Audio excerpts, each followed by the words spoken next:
भोंदूबाबा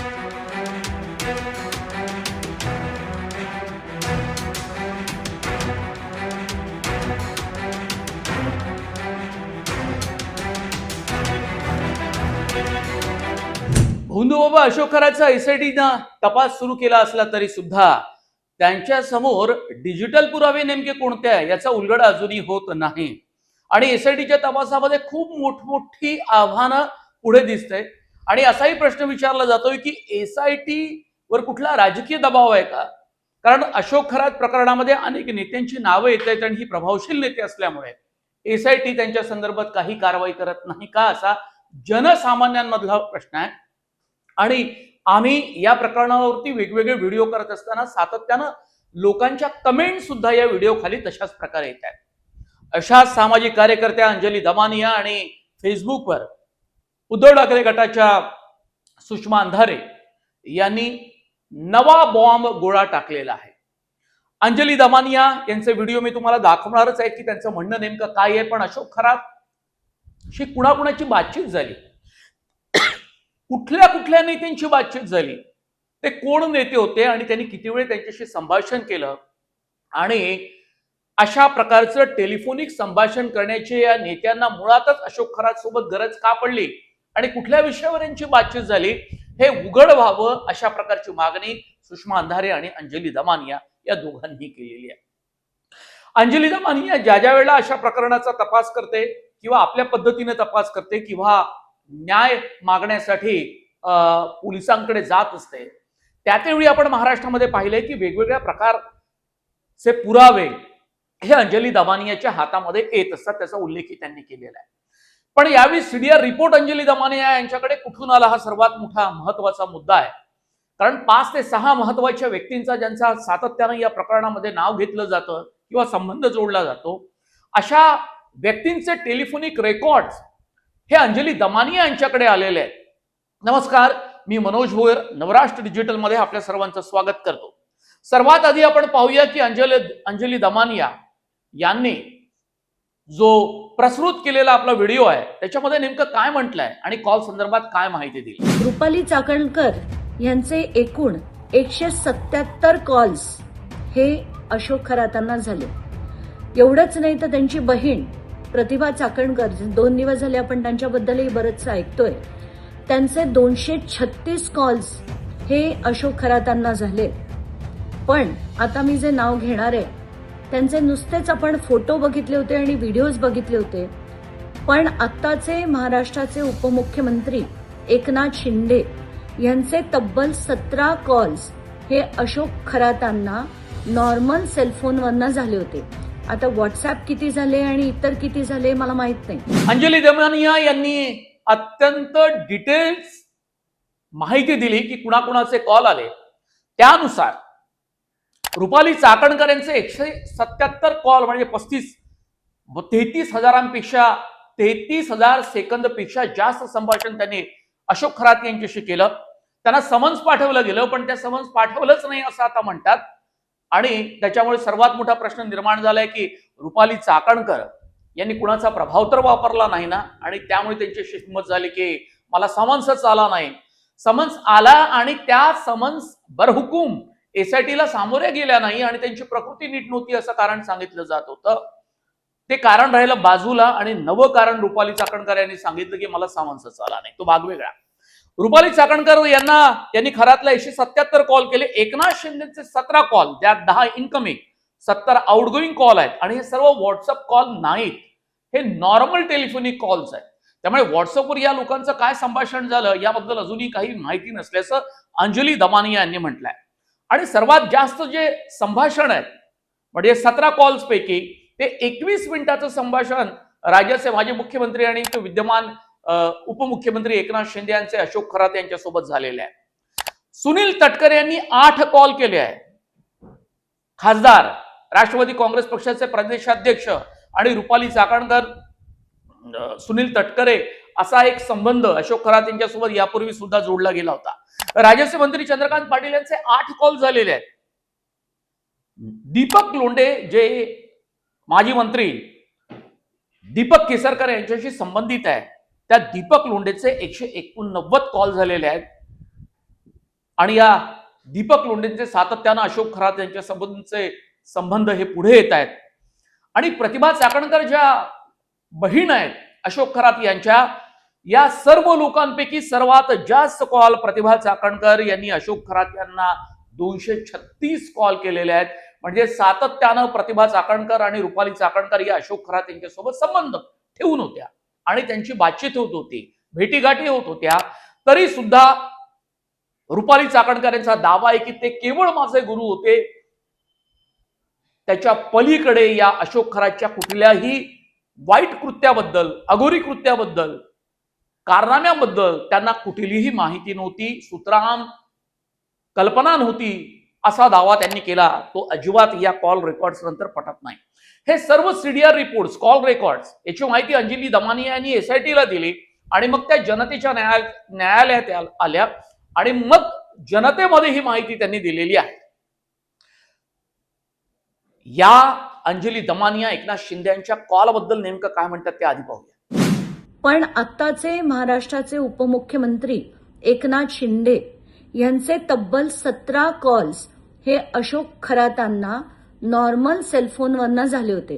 आता व्हॉट्सअप किती झाले आणि इतर किती झाले मला माहित नाही, पण 17 कॉलपैकी 10 इनकमिंग आणि 7 आउटगोईंग कॉल्स होते, ज्याच्यात सगळ्यात जास्त वेळ हे 21 मिनिटं यांच्यात संभाषण झालं. आता ही सगळी माहिती मी ॲज अ रिस्पॉन्सिबल सिटिझन आधी यंत्रणांना दिली आणि मला असं वाटलं की कसं असतं, एसआयटी अहवाल हे सगळे नेहमीच काढले जातात, पण खरी माहिती जनतेपुढे येत नाही.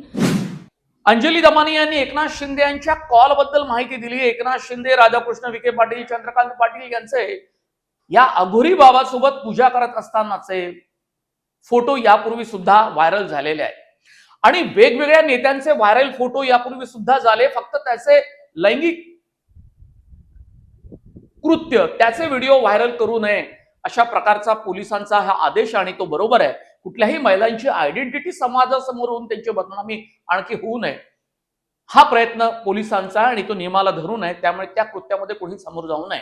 पण व्हायरल फोटो मात्र समोर आणताना मात्र त्यावर मुख्यमंत्र्यांचं एक स्टेटमेंट होतं की अशोक खरात यांच्यासोबत कुणाचेही फोटो असू दे, फोटो आहेत म्हणून आम्ही कारवाई करू शकत नाही, तर त्याच्या कारवायांमध्ये, त्याच्या कामामध्ये, कृष्ण कृत्यामध्ये, लैंगिक शोषणामध्ये जर कुणाचाही सहभाग असेल तर आम्ही त्यांच्यावरती कारवाई करू.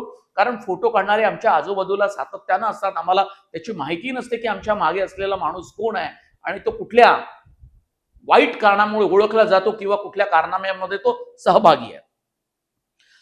आता एकनाथ शिंदे यांच्या सोबतचं संभाषण अंजली दमानिया यांनी सांगितल्यानंतर आपण आणखी एक माहिती घेतली पाहिजे की अशोक खरात याला भारतामधनं वेगवेगळ्या राज्यातनं तर कॉल यायचंय, पण इंटरनॅशनल कॉल सुद्धा अशोक खरातला यायचं, हे तुम्ही लक्षात घ्या. म्हणजे त्याचा प्रभाव, दबदबा, आज त्याची जी हालत झालेली आहे आणि अत्यंत लंगडलेल्या अवस्थेत तो कोर्टामध्ये दुसऱ्यांदा जेव्हा त्याला पेश केलं तेव्हा तो आपल्याला दिसला, तर पोलिसांनी चोप दिला असावा अशा प्रकारची एक सूत्रांनी माहिती दिली होती.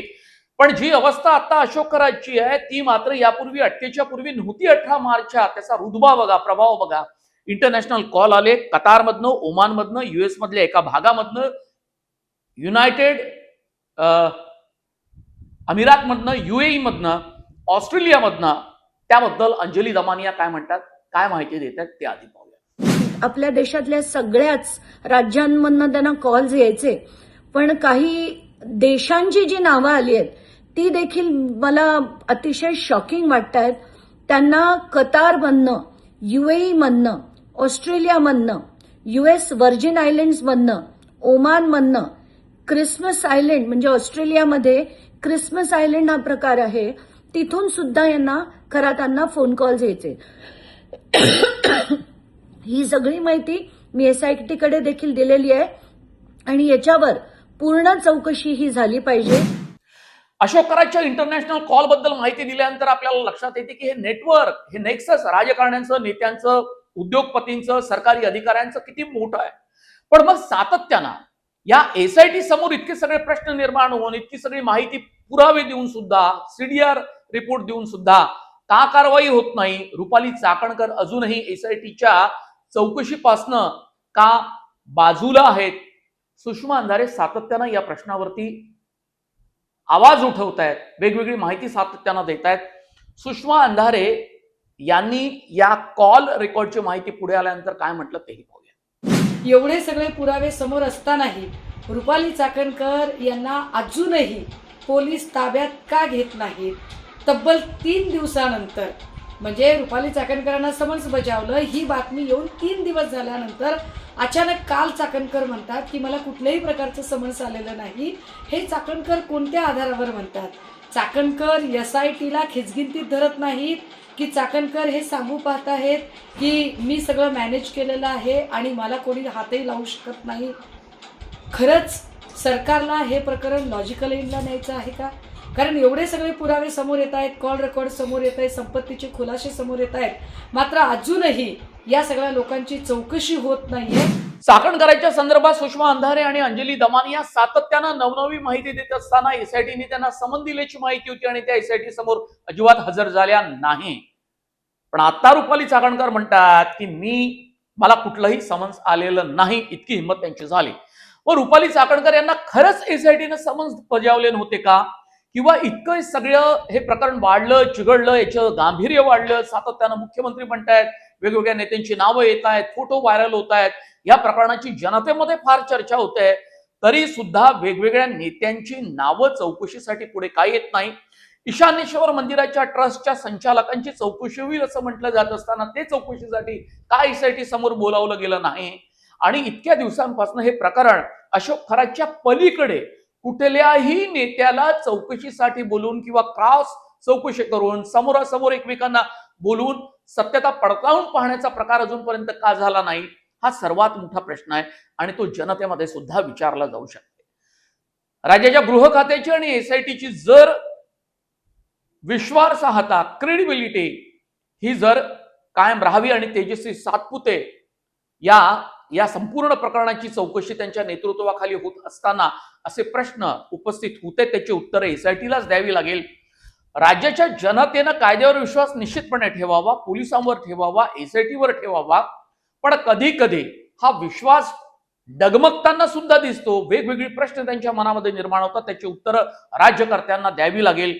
कारण हे प्रकरण पाहिजे तितकं सोपं नाही. लैंगिक शोषणाचं आहे, आर्थिक व्यवहाराचं आहे, हवाला रॅकेट आणि नेटवर्कचं असू शकतं. आणि यात जर प्रभावशील नेते मंडळी आणि राजकारणी आणि जर सरकारी अधिकारी जर सहभागी आहे अशी चर्चा सातत्यानं होत आहेत, ती नावं सुद्धा बाहेर येत आहेत, तर मग त्यांना चौकशीला बोलवून आणखी जास्तीत जास्त पुरावे का गोळा केले जात नाही, याची आवश्यकता पोलीस कोठडी मागताना अशोक खराची न्यायालयामध्ये असते. आणि पुढे सुद्धा या प्रकरणाची ट्रायल सुरू असताना, सुनावणी सुरू होत असताना सुद्धा कोर्टासमोर या सगळ्या पुराव्यांचं पोस्टमार्टम अनेक प्रकरणात जसं होत असतं, झालेलं आहे, तसंच या प्रकरणात होईल. त्यावेळी अत्यंत मजबूत पुरावे पोलिसांना द्यावे लागणार आहेत. हा व्हिडिओ आपल्याला कसा वाटला कमेंट बॉक्समध्ये जरूर कळवा.